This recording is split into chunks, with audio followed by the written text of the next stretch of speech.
sorma mendin bunca köp sual. Seni hamdin yaxshi ko'raman. Faqat sen uchun sürmen xiyal. Seni sebepsiz yaxshi ko'raman.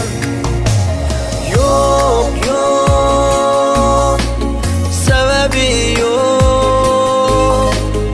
Yok yok gumani yok. Yok yok sebebi yok. Yok yok gumani yok.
Keçmegin mendin, men seni sebepsiz yaxshi ko'raman.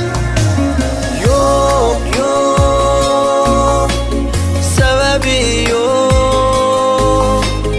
Yok yok gumani yok. Yok yok sebebi yok.